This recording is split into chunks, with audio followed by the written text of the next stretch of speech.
4, 3, go. Oh, hello there. I didn't see you there. Well, I'm glad you come to join us today for our lesson. It's your boy, Subpar Math Kid, and today we're having a lesson on quadratics. But before we begin, does anybody know how to solve quadratic functions? What was that? Divide by 0? What was that? Cross multiply? FOIL? No it isn't. See, gotcha. Gotcha. That's the catchy intro, guys. That's the catchy intro. What was the catchy intro? Okay, but before we begin, just do some quick ACT stuff, right? I mean, it's good to start off with some ACT stuff. Never too early to prepare for ACT. So our question is, given that 3x to the third power times 2x to the second y times 4x to the second y, what can we simplify this down to? Now, when we first look at it, we first realize that, hey, wait a minute. Oh, we have like terms in x. Oh, so we can multiply our coefficients. So, we have 3 times 2 times 4.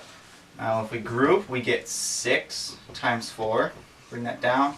It's 24. So, as we can see, now that we have 24, we can eliminate what's up here. We see 9x, those can't be it, right? So now that we have 24x, we see that there are exponents on the variables. We see a 3, a 2, and a 2. Now we know that when we're multiplying terms that have exponents, we can add those exponents. So 3 plus 2 plus 2 gives us 7. So we have 24x7, and right there we can stop. Because here we have 24x to the 12th, y to the 2, 24x to the 7th, y to the 2. So right there we know right off the bat, cross out D, and we get C for our answer.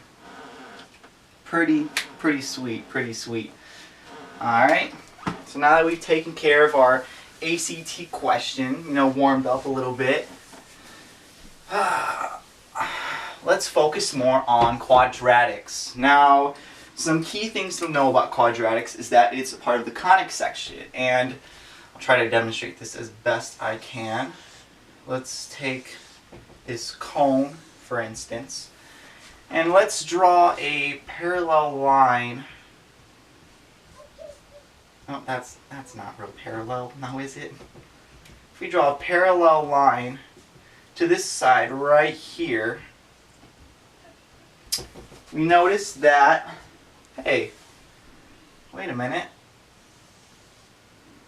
If we go around, this makes up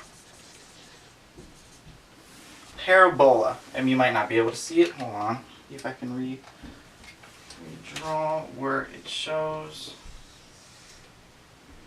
This right here is our parabola. Now, parabola are very important because this is what we call the graph of a quadratic function. Now, the parent function for a quadratic function is y equals x squared. And if we graph this out, what this means is that it looks a little something like this, where our vertex is 0, 0, and we have a points of 1 to 1 and -1 to 1. Now that right there is our parent function, and if we look at it, we see some qualities of the quadratic function graph. We see that there is a line of symmetry that goes directly through the vertex. And we see that it's equal as far as our y's, but then our x's are always opposite. Now, obviously, we know that when we square root something, we get the positive and the negative values, so that makes sense. Right? Right? Yeah. Okay, you follow me, guys? Alright, cool. Okay, so the next thing I really want to talk about is, well, maybe we should just jump into some problems. Now the first problem is we're given this right here.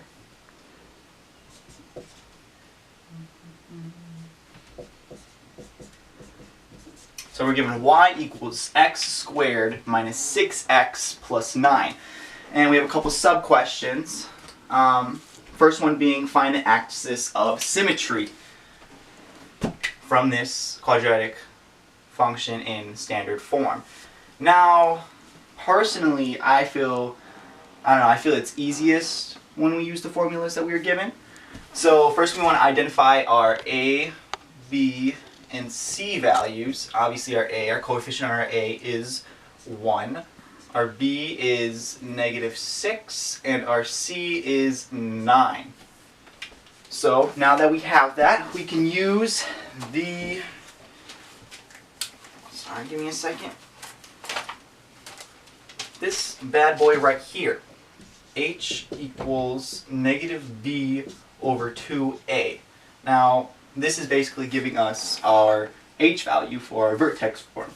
So all we got to do is plug in the values. We have negative times a -6 over 2 times 1. Now, seeing how we have a -1, we distribute. This turns out to a positive 1 because negative times negative is positive, over 2. And we simplify 6 divided by 2, that will give us 3. So our h value is 3. And what we noticed earlier was from the parent function that the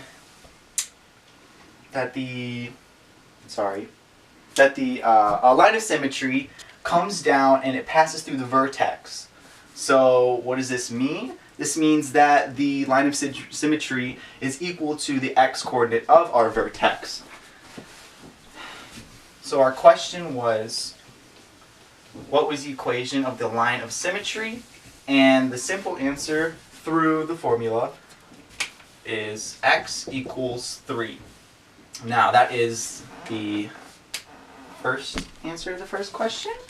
The second question is, with that information, find the vertex, the total vertex. So now what we can do is we can do two things. We can either substitute the x value into our original equation, which is y equals x squared minus 6x plus 9, and we can find what that y value is, or we can use another equation which I like, which is the k equals c minus ah squared. Now again, we know our c value is 9, so we go 9 minus 1 times our h value, which we now know, 3 squared. And once we simplify this out, 9 times 9, or 3 times 3 is 9, times 1 is 9, so we have 9 minus 9, so that gets us 0? Yes. See? And the interesting thing is, when we get 0 for our k value, then that means our vertex is now 3, 0. So our x place is 3 and our y is 0. But based on the parent function that we saw, if our y value is 0, then there's nothing below. There's nothing below 0. So now that we have our vertex 3, 0,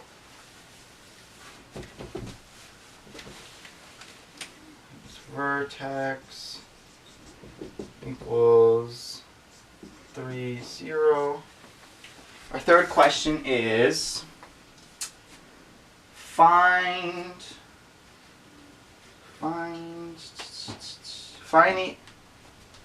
the x, where the x's lie. Now, what we're going to do for this is we're going to take standard form and turn it into factor form, and we're going to find our zeros. And the way we do this is we have to split the middle term. So we multiply the coefficients a and c, which is in this case just 9, And then we have negative 6, which is our b. I like to do this right here. And we have to find out what multiplies to 9 and adds to negative 6. And that clearly is negative 3 and negative 3. Or negative 3 times negative 3 obviously equals 9. Negatives cancel. But negative 3 plus negative 3 equals negative 6. So then we rewrite this to where it's y equals x squared minus 3x plus 9. Now from here what we want to do is we want to group the two like this. And for me personally, I like to do plus negative, so I do plus and then I add the negative on the inside. And from here what we want to do is we want to factor out what we can. So we have x squared minus 3x, and what can we factor out? An x. So we take x and do x minus 3, and then on this side we do the same thing. Negative 3x plus 9, what can we factor out? Negative 3. So we have negative 3x minus 3. Now what we notice is these are supposed to be equal, yes? So we have x minus 3 as one of them, but then too we have x minus 3 again. Yes, we do.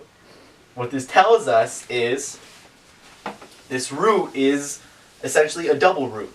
And what that means is usually you would see two x values for the value of y at 0, but instead we just have 1. So that's pretty nifty, and that is based on what we had, x minus 3. If we set this to 0, what we get is